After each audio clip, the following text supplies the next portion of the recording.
Hingenye bakka garaya adu lafa garaya adu ofirraasu kan nuga barbadu nudafa numbasu maltu gara lafa biyya jubburraasu ofwareega Oromiyaa eega ofwareega Oromiyaa eega hinolu hinjuru namni karabeeku hirmataate lafa jalambate burkutofte biyya hongeennofte gara qileettofte nuti maali gara galchilaali nuti maali gara galchilaali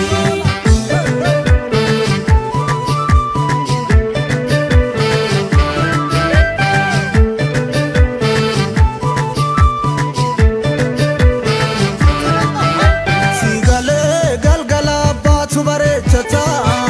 laalgole gala dabaan orma eeggata yaasime gada bobbaafanna yoo dhibe of kalaa toofta gada michillee lola geesse lolii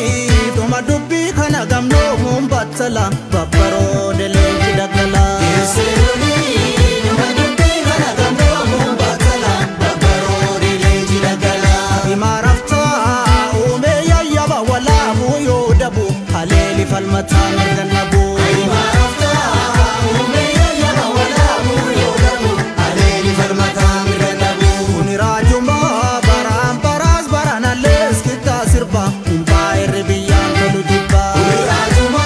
baraan baraas baranallees kittaa sirba humbaa irri biyyaan tolu jibba baraas baranallees kittaa sirba humbaa irri biyyaan tolu jibba baraas baranallees kittaa sirba humbaa irri biyyaan tolu jibba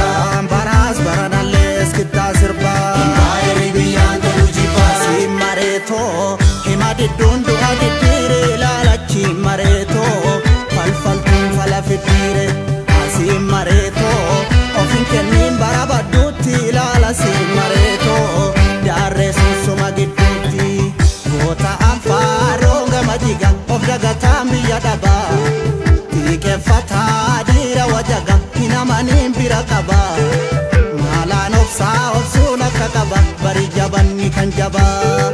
maalaan obsaa obsuun akka qaba cimi jabanni kan jabaa geesse lolii farda luugan hanqabneef maa gogsita